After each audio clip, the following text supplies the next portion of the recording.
Bonsoir à tous, Le Monde aujourd'hui, ravi de vous retrouver pour cette nouvelle édition de votre journal. On commence tout de suite par les titres. Tinubu Bola Ahmed of the APC. Le Nigeria a un nouveau président élu. Selon la commission électorale, Bola Tinubu de l'APC, le Congrès des progressistes a remporté l'une des élections les plus disputées du pays avec 36% des suffrages, suivi par Atiku Abubakar 29% et Peter Obi 25%. Les recours ne vont pas tarder. Les personnels militaires français ont un mois pour quitter le Burkina Faso. Ouagadougou a en effet dénoncé ce mardi l'accord d'assistance militaire technique signé avec la France en 1961. Le climat et la préservation de la biodiversité au cœur des travaux du One Forest Summit à Libreville au Gabon. Un sommet où se joue aussi l'avenir des communautés rurales souvent victimes de la déforestation.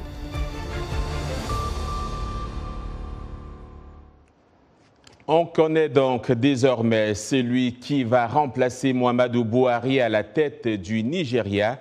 Il s'agit de l'ancien gouverneur de l'État de Lagos, Bola Tinubu, candidat du parti au pouvoir, qui remporte l'élection présidentielle selon la commission électorale, malgré les objections de l'opposition qui parle de fraude. Gilbert Tamba à Abuja. Ahmed Bola Tinubu a certes perdu Lagos, la ville à laquelle beaucoup l'identifient. Malgré au finish, la commission électorale le déclare vainqueur. Il remporte une élection serrée pour succéder à Muhammadu Buhari en tant que prochain président du Nigeria. Tinubu Bola Ahmed of the APC, de l'APC, ayant satisfait aux exigences de la loi, est ici ainsi déclaré vainqueur et il est élu président du Nigeria. M. Tinubu a recueilli 8,8 millions de voix pour battre l'ancien vice-président Atiku Abubakar du PDP, principal parti d'opposition, et Peter Obi du parti travailliste, qui ont respectivement recueilli chacun 6,9 millions et 6,1 millions de voix. Je promets de travailler avec vous pour faire du Nigeria une destination de la renaissance d'un nouvel espoir qui contribue au développement. L'ancien gouverneur de Lagos et influent politicien a finalement réussi son pari de devenir le 5e président du Nigeria depuis le retour de la démocratie en 1999. Les élections sont passées, oui, nous avons convenu qu'il y a eu des problèmes, mais nous devons aller de l'avant. Nous devons nous rassembler autour de notre gouvernement et du peuple et nous assurer qu'il y a la paix, qu'il y a la loi et l'ordre. Il n'y a pas de place pour la violence. Mardi, l'opposition, notamment le PDP de Atiku Abubakar, le parti travailliste de Peter Obi et le Congrès démocratique africain avaient appelé à l'annulation des résultats des élections, affirmant que le scrutin était entaché de fraude.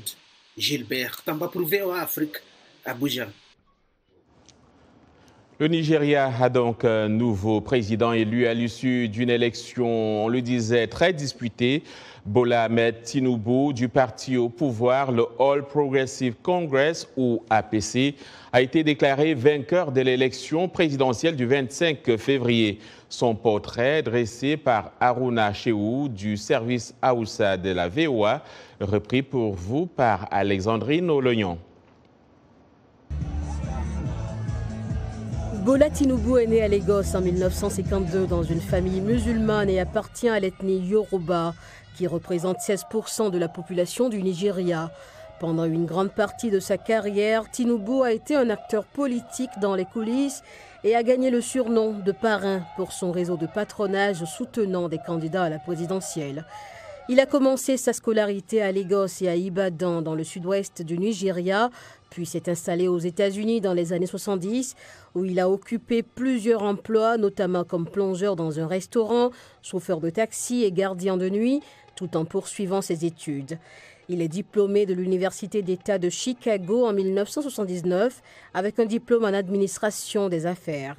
Il retourne au Nigeria dans les années 80 et commence à travailler pour une compagnie pétrolière en tant qu'auditeur.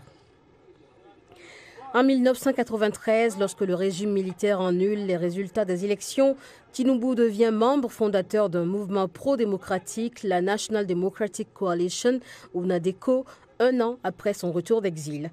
Ce groupe préconise et mobilise le soutien en faveur d'un retour à la démocratie. J'ai passé plus de 4 ans en exil à faire campagne pour la démocratie. Je suis revenu dans le pays pour participer au programme de transition parce que je crois à la crédibilité de l'élection et du programme de transition lui-même et j'y ai participé activement depuis mon retour. L'élection au niveau local s'est bien déroulée, la logistique était inadéquate, mais nous avons su maîtriser certaines des faiblesses et ensuite nous allons progresser. En 1999, Tinubu a été élu gouverneur de Lagos à la fin du régime militaire et a rempli 2 mandats. Son soutien a aidé le dirigeant sortant Muhammadu Buhari à remporter 2 mandats selon les experts. À 70 ans, les critiques disent que son âge et sa santé pourraient être un désavantage. Pendant la campagne, Tinubu a manqué plusieurs des grands événements de son parti et selon les observateurs, il avait l'air fragile lors de certaines apparitions. Il a toutefois balayé à plusieurs reprises les inquiétudes concernant sa santé. Alors qu'il s'apprête maintenant à succéder au président Buhari, Bola Tinubu doit faire face à d'énormes défis, notamment en matière de sécurité et à une économie en difficulté. Autre sujet d'actualité ce soir, Emmanuel Macron entame ce mercredi par Libreville au Gabon une tournée de 4 jours en Afrique centrale, une tournée qui le conduira ensuite en Angola, au Congo et en République démocratique du Congo. Le président français a appelé de ses voeux une nouvelle relation équilibrée, réciproque et responsable avec le continent. Cette visite sera pour lui l'occasion d'éprouver le nouveau partenariat qu'il ambitionne de bâtir avec un continent où le ressentiment anti-français ne cesse de croître. D'ailleurs, ce mercredi, quelques dizaines de jeunes Congolais ont manifesté ce mercredi à l'ambassade de France à Kinshasa contre la venue en RDC du président français Emmanuel Macron en l'accusant de soutenir le Rwanda aux dépens de leur pays et en qualifiant d'indésirable sa venue en RDC.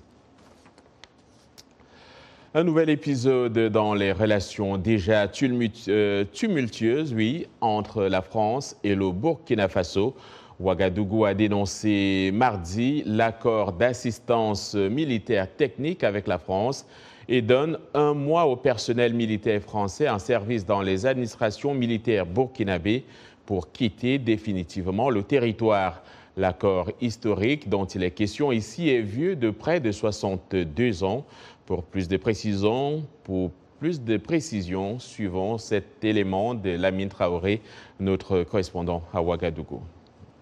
Il s'agit là d'un accord très ancien qui vient d'être dénoncé par le Burkina. La note estampillée confidentielle a fait le tour des réseaux sociaux avant d'être confirmée à VOA Afrique par une source aux affaires étrangères. Ouagadougou dénonce l'accord d'assistance militaire technique conclu à Paris le 24 avril 1961 entre la République de Haute-Volta et la République française, y compris ces 2 annexes, peut-on lire dans la note. Le gouvernement burkinabé a précisé que la dénonciation prend effet dans un délai d'1 mois suivant sa réception. En d'autres termes, la France a 1 mois pour organiser le départ définitif de tous ces personnels militaires en service dans les administrations militaires burkinabées. Réaction à Ouagadougou ce mercredi. Moi je trouve qu'en fait non, c'est une suite logique en fait non de l'accord Sable qui a été dénoncé. Parce qu'on peut dénoncer l'accord Sable et puis garder encore des accords qui datent en fait de 1961. Il faudra peut-être en fait non que la France s'inscrive en fait non dans une nouvelle dynamique en fait de relations en fait non avec ses anciennes colonies. Comme c'est un problème politique et que dans le domaine politique nous on ne maîtrise pas trop le fond. Bon, si c'est ce qui peut nous arranger à libérer le pays de l'insécurité, on y va avec. Le Burkina avait dénoncé mi-janvier l'accord militaire de 2018 qui permettait le stationnement des forces françaises à Cambouin-Saint. Il y a un peu plus d'une semaine, l'état-major des armées du Burkina avait annoncé la fin des opérations de la force française Sabre à partir du sol burkinabé. Depuis fin janvier, la France a rappelé son ambassadeur au Burkina Faso pour consultation. Lamine Traoré pour VOA Afrique, Ouagadougou. Toujours au Burkina Faso, la ministre burkinabé des Affaires étrangères, Olivia Rwamba, dit ne pas comprendre le refus de l'Union africaine de réintégrer son pays, le Mali et la Guinée, dans l'organisation. Lors du récent sommet de l'Union africaine en février dernier, ces trois pays avaient demandé à l'instance continentale de les réintégrer dans l'Union, demande rejetée. Madame Olivia Rwamba revient aussi sur les sanctions de la CEDEAO qui interdit les membres des gouvernements burkinabés, maliens et guinéens et les hauts fonctionnaires de ces pays de voyager. C'était lors d'un entretien exclusif qu'elle a accordé à nos envoyés spéciaux à Ouagadougou, Thierry Kaoré et Yacouba Ouedraogo. Je dirais que c'est quand même une surprise pour nous, parce que l'argumentaire que nous avons avancé lors de cette démarche tripartite semblait avoir reçu en tout cas un écho favorable, parce que vous savez qu'on est tous trois des pays fondateurs de cette union-là. Nous sommes tous des pays en transition, des pays suspendus, des pays qui ont à leur tête des chefs d'État militaires, voilà, et des pays qui aspirent justement à cette fédération-là, surtout par ces peuples. Et ce que je peux dire, c'est que cette décision de refus, quand même, nous laisse assez perplexes, en ce sens que, oui, les principes sont là, les textes existent, et qui requièrent qu'en la matière, quand un État n'est pas dans la Constitution, qu'on puisse suspendre. Mais on s'est dit quand même que quand on parle aujourd'hui de questions de sécurité, de questions humanitaires, et sans pour autant associer le Burkina Faso et le Mali, qui constituent quand même des pays de la ligne de front quant à la lutte contre le terrorisme, on se dit quand même que les décisions qui seront issues de ces différentes rencontres-là ne vont pas en fait refléter la réalité. Parce qu'une chose est là, entendre une chose et la vivre, c'est carrément différent. Alors, est-ce que vous vous sentez de plus en plus incompris? Quand je dis vous, je parle du Burkina, du Mali et de la Guinée. Incompris, je ne dirais pas trop, puisqu'il y a certains États pris individuellement, voilà, qui nous soutiennent, au-delà de ce que nous aurions même pu avoir comme attente, qui nous soutiennent, qui nous appellent et qui témoignent vraiment de leur soutien. Et par exemple, aujourd'hui, on a tenu le dialogue politique avec l'Union européenne.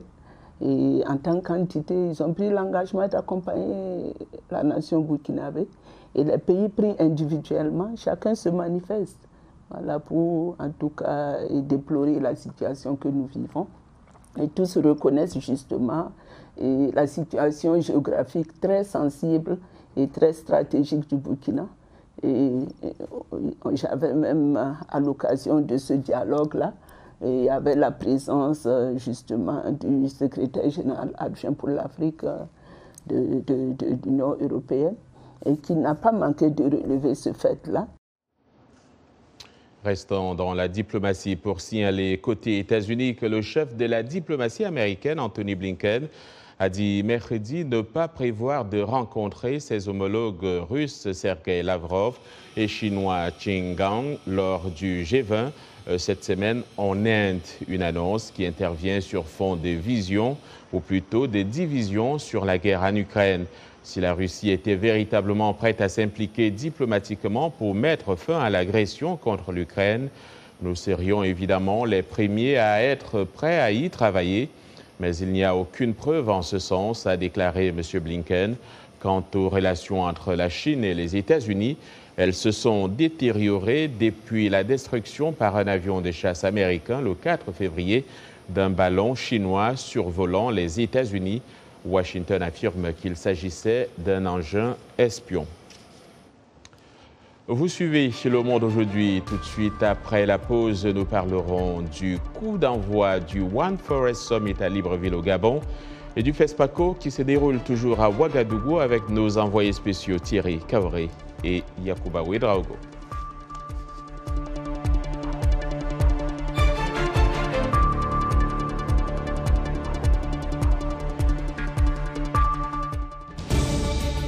Washington Forum, le rendez-vous hebdomadaire de VOA Afrique à ne pas manquer. Chaque semaine, nous sommes ensemble pour 30 minutes pour décortiquer les grands sujets qui font l'actualité. Avec nos analystes et nos reporters, nous allons au fond des choses. Politique, économie, société, culture. Nous posons le débat et nos analystes sont là pour apporter l'éclairage. Washington Forum, c'est aussi vous, le public. Vous pouvez participer en réagissant au thème de la semaine sur nos réseaux sociaux. La rédaction de VOA Afrique vous donne rendez-vous sur ses chaînes partenaires, son site voafrique.com et sur ses plateformes numériques pour prendre part à ce forum réalisé dans nos studios à Washington. À très bientôt dans Washington Forum. Vous suivez chez Le Monde aujourd'hui un programme de VOA Afrique. Parlons maintenant de Spécial Olympique, cette organisation créée en 1968 ici aux États-Unis et qui œuvre pour l'intégration par le sport des personnes atteintes de déficiences intellectuelles. Elle est aujourd'hui présente dans de nombreux pays africains, dont le Sénégal, depuis 1990. Notre correspondante Alison Fernandez a suivi l'équipe de basketball lors d'un regroupement. Regardez son reportage. Dans cet hôtel de Mbour, à une centaine de kilomètres de Dakar, Ndeye Rokhaya Gueye se prépare pour son deuxième entraînement de la journée. Âgée de 30 ans, elle est l'une des plus anciennes athlètes de Special Olympics Sénégal, cette organisation présente dans le pays depuis 1990 qui vise à promouvoir l'épanouissement des personnes vivant avec une déficience intellectuelle. Je suis venue en 2005 avec ma maman au Special Olympics. J'ai fait athlétisme, saut en longueur. J'ai eu des médailles. J'aime faire le sport. J'aime avec mes amis. Ouais, j'aime ça. Le sport pour favoriser l'inclusion. C'est la philosophie de cette organisation qui regroupe chaque mois pour un week-end intensif d'entraînement une cinquantaine de jeunes pratiquant différentes disciplines. Basket, mais aussi football, pétanque, tennis de table, natation ou encore athlétisme. L'équipe de basket compte 10 athlètes âgés de 18 à 36 ans et réunit des joueurs avec et sans handicap.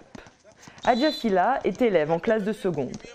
J'avais l'habitude d'aider les gens, mais lorsque je suis entrée en Special Olympics, bon, ça a progressé. J'ai augmenté, comme par exemple, l'affection aux gens, le regard et tout ça. Tout a changé. Franchement, j'ai appris beaucoup de choses et c'est très important d'être là et je suis tellement fière. Au Sénégal, les structures prenant en charge les personnes atteintes de handicap mental restent rares. Les familles sont souvent laissées à elles-mêmes.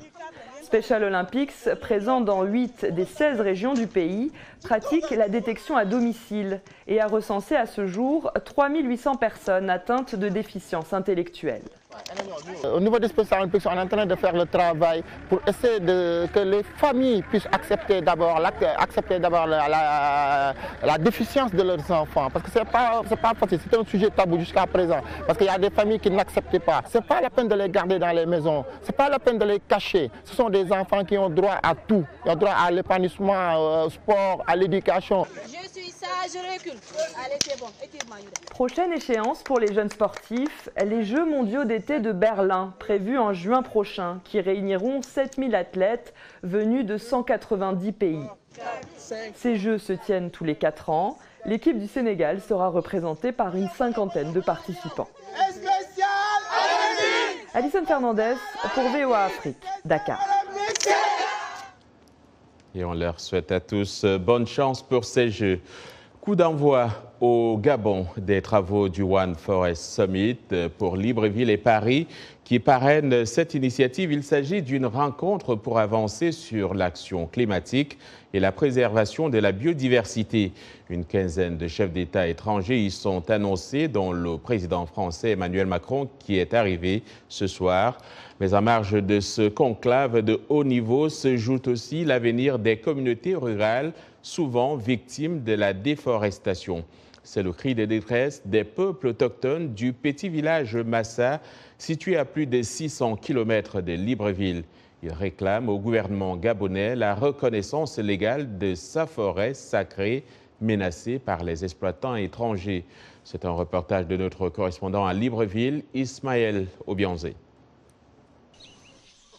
Déjà en conflit avec la faune, une nouvelle menace pèse sur la survie de la communauté autochtone de Massa en Ogo-Ivindo. Il s'agit de l'exploitation de leurs terres ancestrales par les compagnies forestières. Béatrice, une cultivatrice de 69 ans, est visiblement indignée par cette situation. L'exploitation, ça dévaste tout. Ils n'ont pas de respect. Ils gaspillent, ils piétinent par là, ils piétinent par-ci. Donc voilà pourquoi on veut préserver là-bas. Nous sommes nés là-bas. Nos parents, nos grands-parents, nous avons de vieux villages là-bas. Isolés du reste du pays avec des routes difficiles d'accès en toute saison, les habitants de Massa organisent la résistance contre les exploitants forestiers. Une bataille pour conserver leur mode de vie et leurs traditions. Ils sont allés eux-mêmes sans pourtant qu'on les indique là où se trouvent nos vieux villages, nos sites sacrés, là où on a des tombes. Et c'est comme ça que dans leur assiette de coupe, ils ont empiété quelques tombes et ils ont rasé quelques vieux villages et quelques sites sacrés. Pour cette communauté, la relique de la forêt doit être protégée car elle sert de site sacré autour duquel toutes les cérémonies ancestrales sont organisées. Un lieu saint où les Massa communient avec leurs ancêtres. Ils ont d'ailleurs le soutien d'une ONG locale de défense de l'environnement. Une communauté est déjà engagée, a déjà accepté qu'on sécurise cet espace de 11 300 ou 700 hectares. Je pense que ça va contribuer au leadership de notre pays dans le domaine de la conservation au niveau sous-régional et international. Coincé entre la levée de boucliers des villageois de Massa et une gestion raisonnée des forêts communautaires, le gouvernement semble faire face à un véritable dilemme. Est-ce que ça suffit de faire un zonage de ces zones sacrées pour veiller qu'il n'y a pas d'exploitation? Est-ce qu'il faut vraiment faire une aire protégée? Je pense que c'est vers cette solution qu'on va aller. Dans l'histoire du Gabon, dans l'histoire de l'Afrique, en effet, il y a toujours eu des forêts sacrées. L'exploitation forestière sous aménagement est certes un principe acquis au Gabon, mais de l'avis des défenseurs de l'environnement, le dispositif de contrôle de ces mesures reste à construire pour assurer que l'exploitation respecte bien les règles établies.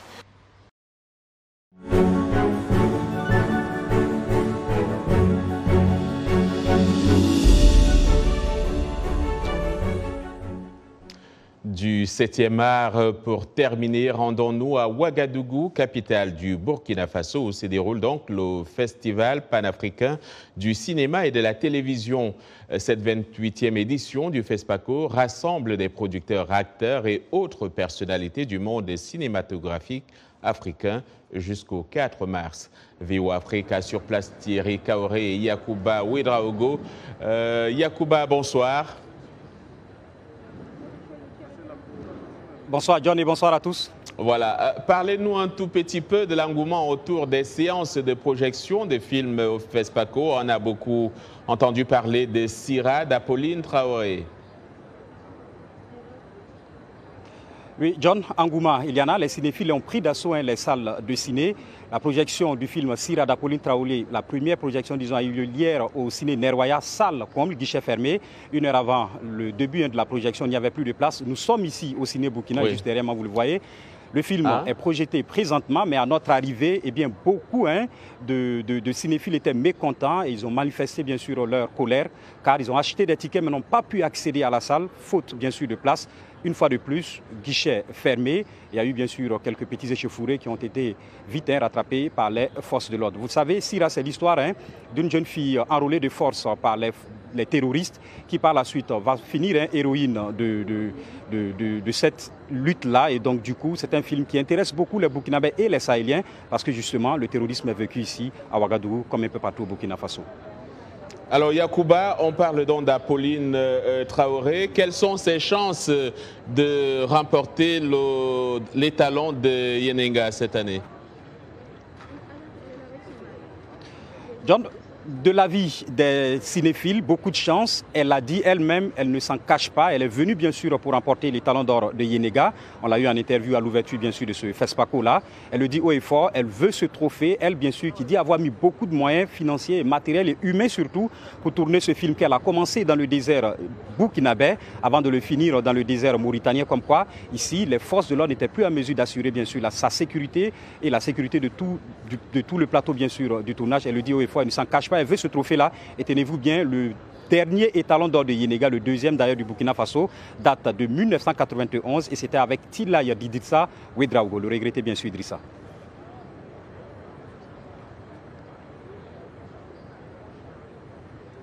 Alors, Yacouba, on va parler maintenant de thématique de ce FESPACO. On parle beaucoup d'insécurité. C'est une thématique qui revient beaucoup. Qu'est-ce que vous pouvez nous en dire là-dessus?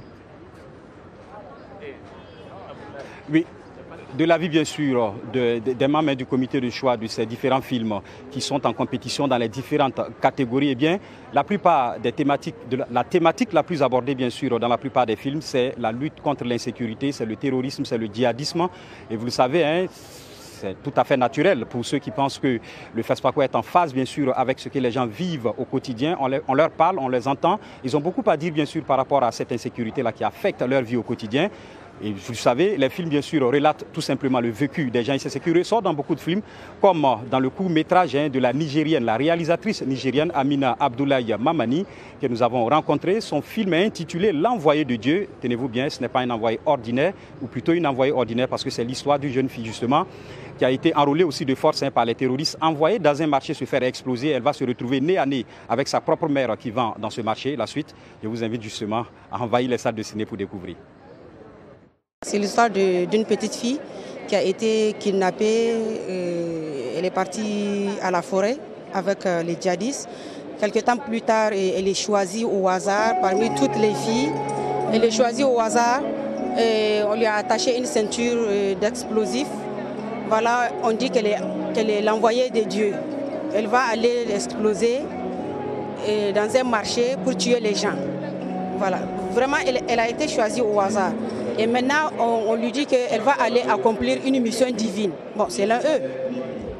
Pourquoi avoir choisi de traiter ce thème-là, cette thématique-là? Alors, c'est une idée que j'avais depuis longtemps parce que j'écoute beaucoup d'infos. Je regarde beaucoup la télé, surtout l'actualité, la radio, j'écoute énormément. Et chaque fois, depuis le début de ce phénomène, djihadisme, terrorisme, quand j'écoute qu'il y a une kamikaze, un enfant, on l'a pris pour aller la déposer dans un marché, tuer des ennemis d'Allah, que eux pensent, les djihadistes là pensent que c'est des ennemis d'Allah. Moi je me pose tout le temps la question, et c'est au nom de quel Dieu ils font déjà ce truc? Et pourquoi ils n'envoient jamais leurs propres enfants? Ils envoient les enfants des gens. Voilà. Moi, c'est toujours des questions que je me posais et c'est cette question qui m'a poussé à faire ce film. Voilà, Yacouba, je crois que c'est ce qu'on avait à dire ce soir. Ramenez-nous la chemise, la belle chemise que vous portez. Merci John et bonne suite à vous. Le Monde aujourd'hui, fin de cette édition. Au nom de toute l'équipe, je vous dis merci de l'avoir suivi. Demain est un autre jour. D'ici là, passez une excellente soirée.